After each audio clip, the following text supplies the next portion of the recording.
खुदावन मसीह यस्सू में मेरे अजीज़ों, मैं मसीह यस्सू के ज़िंदा और मुबारक नाम में आपको सलाम अर्ज़ करता हूँ। आपको इस शिराकत में वेलकम कहता हूँ। खुदावन खुदा के शुक्रगुज़ार हैं, उसने हम सबको एक और मौका इनायत फरमाया कि हम एक साथ मिलकर अपने जीवित परमेश्वर की आराधना कर सकते हैं, उसके वचन को पढ़ सकते हैं, सुन सकते हैं, उस पर गौर कर सकते हैं। सारी आशीषों के लिए, उसके अनुग्रह के लिए धन्यवाद करते हैं और हम सब के लिए दुआ करते हैं। जितने लोग गम में हैं, तकलीफ़ में, परेशानी में, बीमारी में हैं, सब के लिए हम प्रार्थना करते हैं। आज जो कलाम का हिस्सा है वो आप अपनी बाइबल में देखिए। 2 तीमुथियुस 2 अध्याय 11 से 13 पद मैं आपके लिए पढ़ रहा हूँ।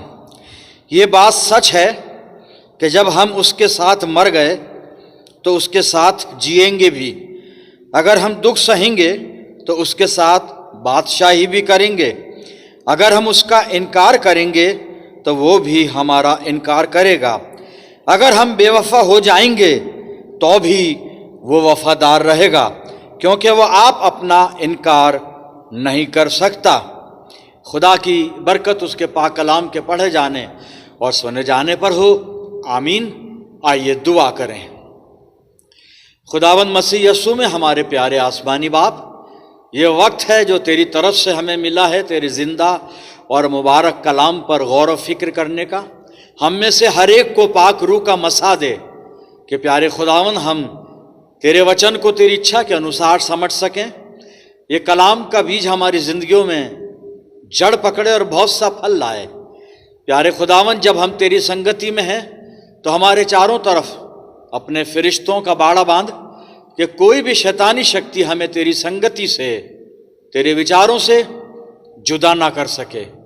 पिता परमेश्वर, अपनी ज़िंदगियों को हर तरह से तेरे अधिकार में देते हैं और इस दुआ को तेरे प्यारे इकलौते बेटे, अपने उद्धारकर्ता प्रभु यीशु मसीह के ज़िंदा और मुबारक नाम के वसीले से मांगते हैं। सुन और कबूल कर ले। आमीन। एक बार फिर परमेश्वर का धन्यवाद करते हैं आज की अच्छी संगति, अच्छे समय के लिए। और मैंने जो आपके सामने पढ़ा था 2 तीमुथियुस 2 अध्याय 11 से 13 पद, इसकी 13वीं आयत को मैं फिर से रिपीट करूंगा, आप अपनी बाइबल में देखें। यहाँ पे लिखा है, अगर हम बेवफा हो जाएंगे तो भी वो वफादार रहेगा, क्योंकि वो आप अपना इनकार नहीं कर सकता। अगर हम बेवफा हो जाएंगे तो भी वो वफादार रहेगा। अगर हम बेवफा हो जाएंगे तो भी हमारा खुदा वफादार रहेगा। इंग्लिश में है, if we are faithless he remains faithful. और इसी आयत पे आज हम थोड़ी देर के लिए बातचीत करेंगे। अजीजों, वर्तमान युग में हमारे सामने, वर्तमान परिस्थितियों में हमारे सामने कई तरह की बातें हैं। परमेश्वर का धन्यवाद करते हैं, वो हमेशा हमें संभालता है, हमेशा हमें अपने अनुग्रह में रखता है, हमेशा हमको सुरक्षित रखता है। लेकिन फिर भी इंसानी जिंदगी में जो हम सब के साथ है, जीवन में भागदौड़ है, जीवन में चिंताएं भी हैं, जिम्मेदारियां भी हैं, संघर्ष भी है और कठिनाइयां भी हैं। और ख़ास तौर से ये गुज़िश्ता जो 6-7 महीने ये जो माहौल, जिस माहौल में हम चलते आ रहे हैं, हाल परेशान है। हम सब किसी न किसी तरह से परेशान हाल हैं। कहीं ना कहीं कोई चीज़ ऐसी है जो हमको बेचैन करती है। सावधान रहना पड़ता है, बड़े एहतियात से हमें चलना पड़ता है, बड़े एहतियात से सारे काम करने पड़ते हैं। और ये तमाम जो चैलेंजेस हैं ज़िंदगी में, साथ साथ हमारी अपनी लाइबिलिटीज़ जिनको पूरा करना अनिवार्य है, ज़रूरी है, ये भी है। घर से बाहर निकलना, ख़तरा मोल लेना है, ये भी है, लेकिन निकलना भी ज़रूरी है। ये सारी चीज़ें मिलकर कहीं ना कहीं हमारी ज़िंदगी पर असर डालती हैं, हमारे ईमान पर भी असर डालती हैं। और ऐसे माहौल में अक्सर होता क्या है कि हम अपने ईमान में कमज़ोर हो जाते हैं, हमें बचपन से ये सिखाया गया है हम विश्वासियों को कि हम एक जीवित परमेश्वर के लोग हैं। हमारा प्यारा आसमानी बाप हमेशा हमारे साथ रहता है, हमें संभालता है, हमारी हिफाजत करता है, हमसे प्यार करता है और कोई शक नहीं है वो ऐसा ही करता है। लेकिन जब कभी भी जिंदगी में कोई परेशानी आती है, कोई मुश्किल आ जाती है, तकलीफ बीमारी आ जाती है, या जो हम चाहते हैं अगर वो नहीं होता, हमें ऐसा लगता है कि खुदा हमें भूल गया, खुदा हमें छोड़कर चला गया, खुदा हमारी दुआएं नहीं सुनता, ऐसा लगता है। और लगते लगते कई बार हम बैकस्लाइड हो जाते हैं, खुदा से भी फिर जाते हैं, मुनहरिफ हो जाते हैं, दूर हो जाते हैं, ईमान कमज़ोर हो जाता है, ईमान डामाडोल हो जाता, डगमगाने लगता है। ऐसा लगता है, होता नहीं है ऐसा, लेकिन लगने लगता है ऐसा कि शायद खुदा हमारी दुआ नहीं सुन रहा है, हम पे करम नहीं कर रहा है। ऐसा नहीं है मेरे अजीजों। 13वें पद में पौलुस थिमुथियुस को, अपने शिष्य को बता रहा है कि अगर हमारा खुदा कैसा खुदा है उसके बारे में बता रहा है। बहुत सारी चीजें लिखी हैं, लेकिन 13वें पद पर हम बात करेंगे। हम बेवफा हो जाएंगे तो भी हमारा खुदा वफादार रहेगा मेरे अजीजों, वो वफादार रहेगा, क्योंकि वो आप अपना इनकार नहीं कर सकता।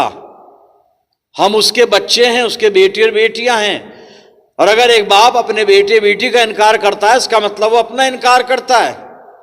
इसलिए हम मनुष्य हैं, हमारे लिए ये संभव है कि हम परमेश्वर से फिर जाएं, हम अविश्वासी हो जाएं, लेकिन तब भी हमारा परमेश्वर विश्वास योग्य बना रहेगा। ये खुदा का पाक कलाम हमें कहता है, हमें बता रहा है। और इसलिए हम अपने ईमान में हमेशा मजबूत बने रहें।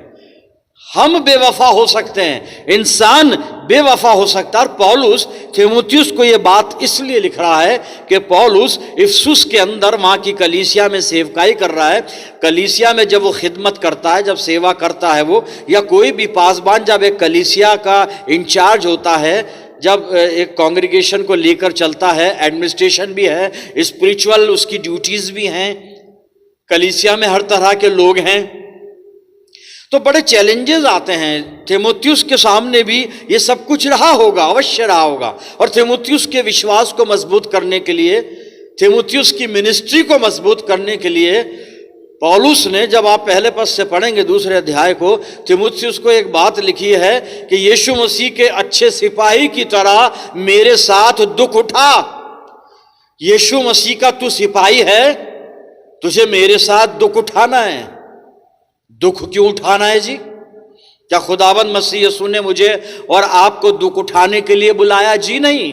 लेकिन जब हम उसकी सेवा में आते हैं, जब कई बार हमें कुर्बानी करनी पड़ती है, जब कई बार हमें शैतान का मुकाबला करना पड़ता है, तब दुख का अनुभव होता है, दुख महसूस होता है, दुख महसूस होता है। और उसी दुख को उठाने के बाद पौलुस अपने शिष्य तीमुथियुस से करता है कि तू खुदावंद मसीह यीशु के अच्छे सिपाही की तरह मेरे साथ दुख उठा। और पौलुस बताना ये चाह रहा है तीमुथियुस को कि तुझे तमाम चैलेंजेस से, तमाम जो ये तेरे सामने जो परेशानियां हैं, इनसे घबराना नहीं है। तुझे प्रभु यीशु मसीह के प्रति हमेशा विश्वास योग्य बना रहना है, क्योंकि वो हमारा प्यार करने वाला परमेश्वर है। और एक बात और याद रखें हमेशा, जो तीमुथियुस को कहा जा रहा है, हमसे भी कहा जा रहा है कि खुदा ऐसा खुदा है हमारा कि अगर हम बेवफा हो भी जाएं, क्योंकि हम इंसान है ना, हो सकते हैं, पॉसिबिलिटी है, और हो भी जाते हैं, लेकिन तब भी वो वफादार रहेगा, हमारा खुदा वफादार रहेगा। मेरे अजीजों, मूसा इस्राएलियों से बात कर रहा है। एक हवाला मैं जल्दी से आपके सामने पढ़ूंगा और व्यवस्था विवरण, और इसका 7 अध्याय और 9 पद। मूसा इस्राएलियों से क्या कहता है? खुदा कह रहा है, लेकिन मूसा की मार्फत कह रहा है, इसलिए जान रख के तेरा परमेश्वर यहोवा ही परमेश्वर है। वो विश्वास योग्य ईश्वर है, जो उससे प्रेम रखते और उसकी आज्ञाएं मानते हैं। उनके साथ वो 1000 पीढ़ी तक अपनी वाचा का पालन करता और उन पर करुणा करता रहता है। ऐसा विश्वास योग्य परमेश्वर है साहब हमें हमारा। हम बेवफा हो जाएं तब भी वो वफादार रहेगा। मैं और आप किस एहसास के साथ चलते हैं खुदा के साथ? आज ऐसे माहौल में, वर्तमान परिस्थितियों में हमारा ईमान कैसा है, या परमेश्वर के प्रति हमारा रिस्पॉन्स क्या है? क्या रिस्पॉन्स है हमारा? हम कितना प्यार खुदा बाप से करते हैं, हम कितना भरोसा अपने खुदा पर रखते हैं मेरे अजीजों? क्या सोचते हैं हम बैड टाइम में, बुरे वक्त में आप क्या सोचते हो कि खुदा ने आपको छोड़ दिया, परमेश्वर आपको भूल गया? आप क्या सोच रहे हैं कि हम दुआएं कर रहे हैं, कोरोना जा नहीं रहा है, दुआएं कर रहे हैं, कोरोना जा नहीं रहा है, खुदा सुन नहीं सुन रहा है? सब कुछ सुन रहा है साहब, बिल्कुल सुन रहा है। ये मेरे और आपके सीखने का वक्त है, मेरे और आपके इम्तिहान का वक्त है, और ये बात जान लेने का वक्त है कि हम बेवफा हो जाएं तो भी वो वफादार रहेगा। वो बेवफा नहीं हो सकता, अपना इनकार नहीं कर सकता मेरे अजीजों। खुदा अपने वायदे पूरे करने में कभी फेल नहीं होता। हम हो जाते हैं, हो सकते नहीं है, हो जाते हैं, होते हैं, होता है हमसे। कई बार बेवफाई करते हैं परमेश्वर की दृष्टि में, कई बार उसके दिल को दुखाते हैं, लेकिन फिर भी पौलुस ये दावा करता है, तीमुथियुस को बताता है कि हम बेवफा हो जाएंगे तो भी वो वफादार रहेगा मेरे अजीज। एक इलस्ट्रेशन बाइबल में से मैं आपके साथ शेयर करना चाहूंगा, और ये इलस्ट्रेशन है याकूब के बेटे यूसुफ के बारे में। और याकूब के 12 बेटे हैं, 10 बड़े बेटे जंगल में शेकेम में भेड़ बकरियों को चरा रहे हैं, और याकूब ने यूसुफ को भेजा उनका कुशल क्षेम पूछने के लिए। यूसुफ गया अपने 10 भाइयों के वहां पर, बिन्यामीन घर पर है, सबसे छोटा है, और इसके इन भाइयों ने यूसुफ को उठाकर पहले तो एक गड्ढे में डाल दिया, उसके बाद इश्माइलियों के काफिले के हाथ बेच दिया 20 रुपए में, और ये मिस्र को चला गया यूसुफ। भाइयों ने, सगे भाइयों ने अपने इस भाई यूसुफ को बेच दिया, चला गया, मिस्र में गया, और वहां पर जो सेनापति जहां पर ये रखा गया था, उसकी पत्नी ने इस पे इल्जाम लगाया, और उसकी वजह से ये जेल में डाला गया। जेल में 2 कैदी हैं, एक राजा का रोटी बनाने वाला है, एक राजा का साकी है जो उसको मैं पिलाता है, हिंदी में कहूं तो शराब पिलाता है उसको। ये दोनों भी जेल में हैं, और यहां पर इन दोनों ने ख्वाब देखा है, जो राजा के नौकर हैं। यूसुफ ने उनके ख्वाबों को बता दिया, ताबीर बता दी, और जो साकी है पिलाने वाला, उसको वापस राजा ने रख लिया, क्योंकि ताबीर यही थी। और जब ताबीर बताई थी यूसुफ ने जेल के अंदर इस साकी को, तो उससे कहा था कि राजा तुझे वापस बुलाएगा, अपने पास रखेगा, तू वापस उसका साकी होगा, उसको जाम पिलाएगा, उसको अंगूर का शीरा रस जो भी है वो तू पिलाएगा, मैं पिलाएगा, और जब तू वहां जाए तो तू मुझे भूल मत जाना, राजा को बताना मैं निर्दोष हूं, मुझे भी यहां से निकालना। पर हुआ यह कि जब ये साकी छुड़ाया गया, राजा के पास बुलाया गया, तो वो भूल गया यूसुफ को भूल गया। कौन याद करता है? भूल गया साहब यूसुफ को। पर हुआ क्या? क्या यूसुफ फिर जेल में पड़ा रहा? नहीं, यूसुफ को भाइयों ने बेच दिया, भाई बेवफा हो गए, बाप भी रोध होके थोड़े दिन चुप हो गया, भूल भाल गया। साकी जिसका इसने ख्वाब का अर्थ बताया था वो भी जाकर इसको भूल गया, भाई भूल गए, बाप भूल गया, साकी भूल गया, लेकिन खुदा इसके साथ है मेरे अजीजों। खुदा इसके साथ है, क्योंकि खुदा कभी बेवफा नहीं होता, और खुदा इसके साथ है वो मैं आपको बताऊंगा। उत्पत्ति 39 और मैं 21 आयत पढ़ूंगा पहले, उसके बाद फिर 23 आयत पढ़ूंगा। पर यहोवा यूसुफ के संग संग रहा और उस पर करुणा की, और बंदी गृह के दरोगा के अनुग्रह की दृष्टि उस पर हुई। और 23वें पद में लिखा, यूसुफ के वश में जो कुछ था उसमें से बंदीगृह के दरोगा को कोई भी वस्तु देखनी ना पड़ती थी, क्योंकि यहोवा यूसुफ के साथ था और जो कुछ वह करता था यहोवा उसको उसमें सफलता देता था। अगर हम बेवफा हो जाएंगे वो फिर भी वफादार बना रहेगा। वहां पर भाई बेवफा हो गए, बाप भी भूल गया, साकी भी बेवफा हो गया, लेकिन खुदा यूसुफ के साथ है। मेरे अजीजों, परमेश्वर आपके साथ है, वो कभी बेवफा नहीं होता और खुदा उसके साथ है। फिरौन बादशाह ने ख्वाब देखे।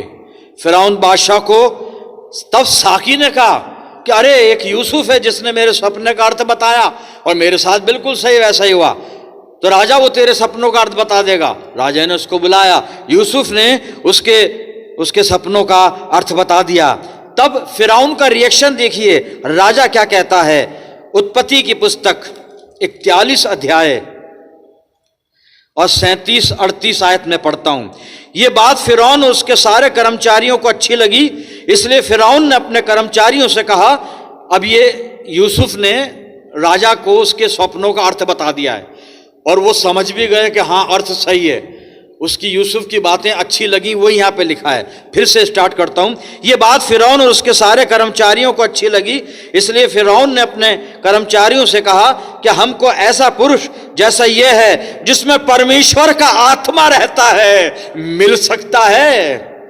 ये वो व्यक्ति है जिसके भाई बेवफा हो चुके हैं, यूसुफ वो है, बाप भी भूल चुका है, घर परिवार के लोग भूल चुके हैं, वो साकी जिसको इसने बहाल करा, जिसको इतनी अच्छी खुशखबरी दी, जब वापस नौकरी पर लगा वो भी भूल गया।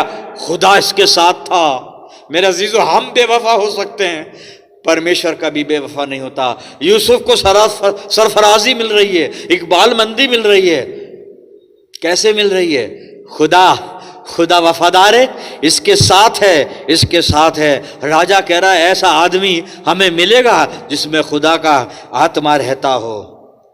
मेरे अजीजों, मैं और आप परमेश्वर के साथ कैसा संबंध बनाए हुए हैं? परमेश्वर के लिए हम क्या सोचते हैं?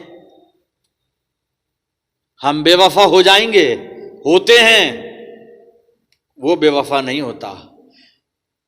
कभी भी आप बैड टाइम में घबराना मत, कभी भी अपने विश्वास में कमजोर मत बनना, कभी ये मत कहना खुदा सुन नहीं रहा है, कभी मत सोचना कि परमेश्वर की सामर्थ काम नहीं कर रही है। ऐसा नहीं है, वो वफादार परमेश्वर है। फिरौन का रिएक्शन बताया, अब एक और रिएक्शन सुनिए।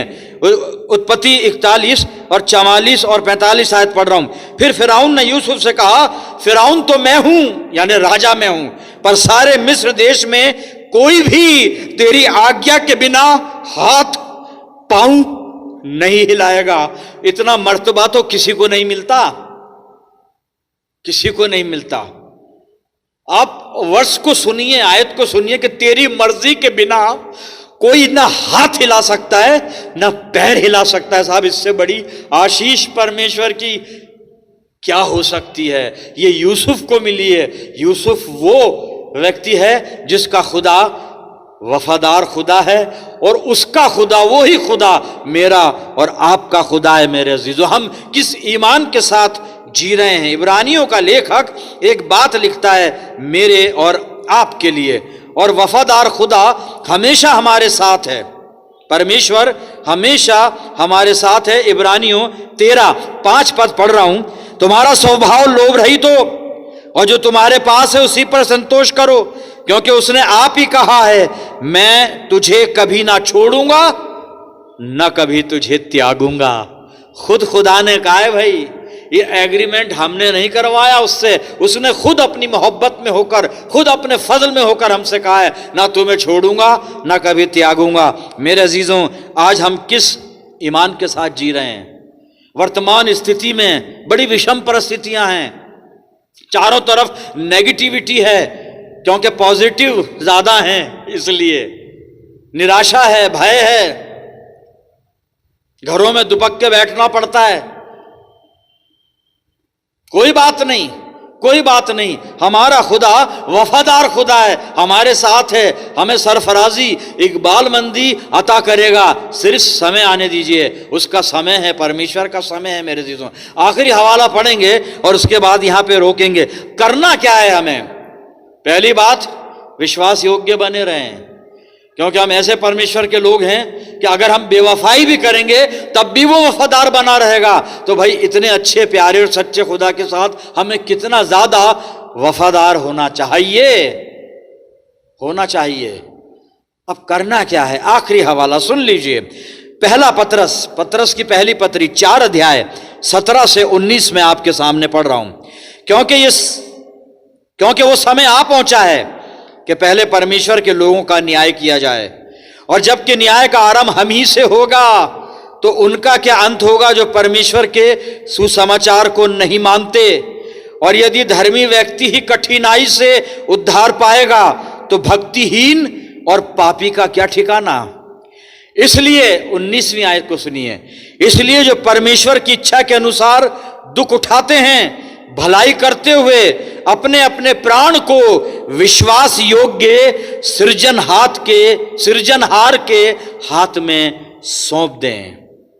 भलाई करते हुए अपने अपने प्राण को विश्वास योग्य सृजनहार के हाथ में सौंप दें। हम अपनी जिंदगियों को प्रभु यीशु मसीह के हाथ में सौंप दें।